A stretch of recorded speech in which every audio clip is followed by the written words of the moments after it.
Quelle est l'origine de Jésus?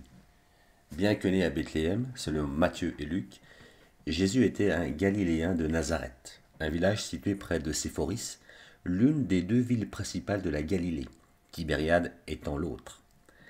Il est né de Marie vers 6 années avant Jésus-Christ, et peu de temps avant la mort d'Hérode le Grand, dans Matthieu 2, Luc 1-5, environ 4 années avant Jésus-Christ.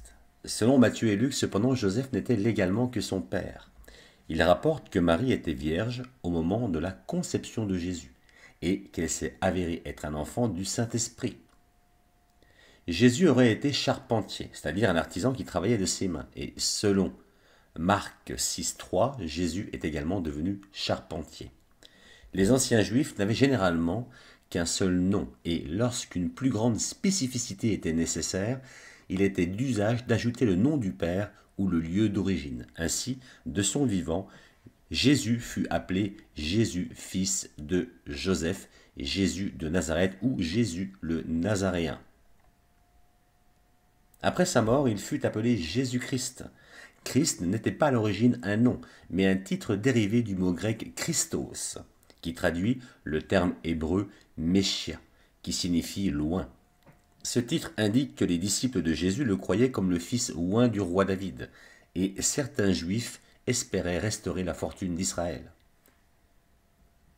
Luc 2, 41-52 déclare que Jésus, en tant qu'enfant, avait déjà une certaine connaissance, qui lui attribuait d'être un enfant précoce pour son jeune âge.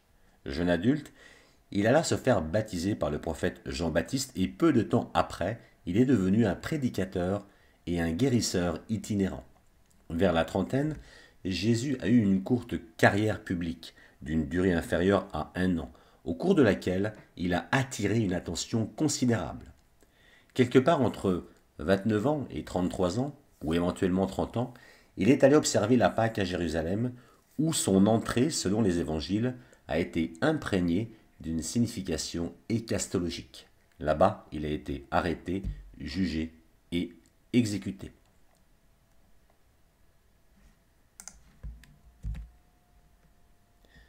Jésus, aussi appelé Jésus-Christ, Jésus de Galilée ou Jésus de Nazareth, chef religieux vénéré dans le christianisme, est l'un des plus grands du monde des religions. Il est considéré par la plupart des chrétiens comme l'incarnation de Dieu. Le gouverneur romain Pontius Pilate a posé cette question lorsque Jésus a été jugé pour sa vie. Pilate savait de quelle partie d'Israël venait Jésus. Il savait aussi que Jésus était loin d'être un homme ordinaire. Pilate se demandait-il si Jésus avait déjà vécu? Ce dirigeant païen était-il vraiment disposé à accepter la vérité et à agir en conséquence? Quoi qu'il en soit, Jésus a refusé de répondre et il est vite devenu évident que Pilate s'intéressait davantage à sa propre carrière qu'à la vérité et à la justice. Heureusement, ceux qui veulent sincèrement savoir d'où vient Jésus peuvent facilement le découvrir. La Bible révèle clairement l'origine de Jésus-Christ.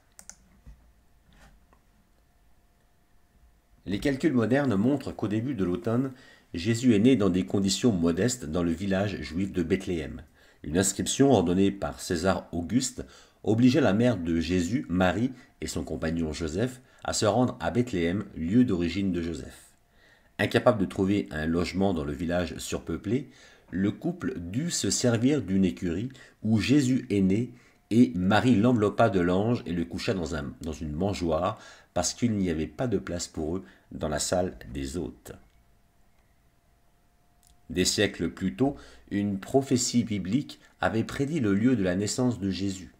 Et toi, Bethléem Ephrata, petite entre les milliers de Juda, de toi sortira pour moi celui qui dominera sur Israël, et dont l'origine remonte au temps ancien, au jour de l'éternité. Michée 5-2. Bethléem était apparemment trop petit pour figurer sur la liste des villes du territoire de Juda. Pourtant, ce petit village aurait un honneur unique, le Messie promis, où le Christ viendrait de Bethléem. Après un bref séjour en Égypte, la famille de Jésus s'est installée à Nazareth, une ville de la province de Galilée, située à environ 96 km au nord de Jérusalem. À cette époque, Jésus avait moins de 3 ans. Ici, dans cette région pittoresque où agriculteurs, bergers et pêcheurs exerçaient leur métier, Jésus a grandi dans une famille nombreuse, probablement dans des circonstances modestes.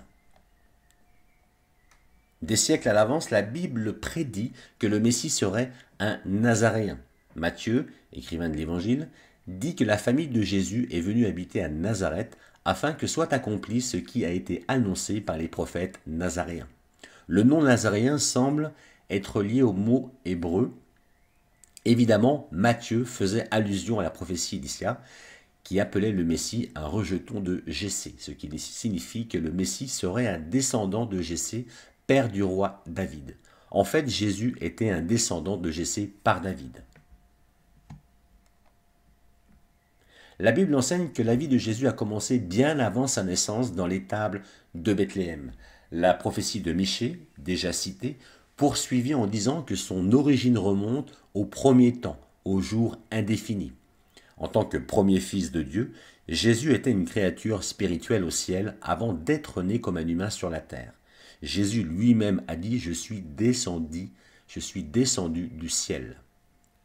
Au moyen d'un Esprit Saint, Dieu a accompli le miracle de transférer la vie de son Fils céleste dans le ventre de la Vierge juive Marie afin qu'il puisse naître en tant qu'être humain parfait. Un tel miracle est facilement réalisable dans le pouvoir de Dieu Tout-Puissant. Comme le dit l'ange Gabriel, qui est venu visiter Marie, avec Dieu, aucune déclaration ne sera impossible. La Bible dit clairement que Jésus ne s'est jamais marié et n'a pas eu d'enfant. Nous avons 4 livres différents qui traitent uniquement de la vie de Jésus dans le Nouveau Testament, Matthieu, Marc, Luc et Jean. Toute autre controverse est un blasphème et une calomnie moderne inventée par les producteurs de films. La mission de Jésus était d'introduire le royaume de Dieu et de mourir sur la croix, en payant la pénalité pour nos péchés, ce qui nous permettait de pouvoir entrer au ciel. Sa mission était de se reproduire spirituellement, pas physiquement.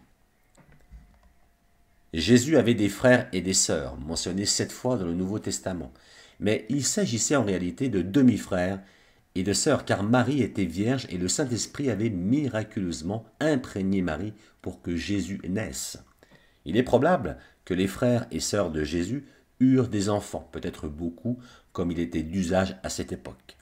Ainsi, Jésus avait des nièces et des neveux et d'autres membres de la famille élargie à travers la lignée de Marie et de son côté humain. Le Père de Jésus était Dieu. Dieu et Esprit est plus grand que le temps et l'univers. La Bible dit clairement que Jésus était avec le Père et ne faisait qu'un avec le Père avant de devenir chair et de venir sur terre en un bébé. Ainsi, ses débuts n'étaient pas à Bethléem, mais il l'a toujours été et le sera toujours. Bethléem n'était que le début de son temps pour venir sur terre dans un corps limité, pour faire pour nous ce que nous ne pouvons pas faire pour nous-mêmes, se débarrasser de tout péché. Il est éternel et vit, il est ressuscité des morts. La mort ne pouvait pas le retenir, il a vaincu la mort et la tombe.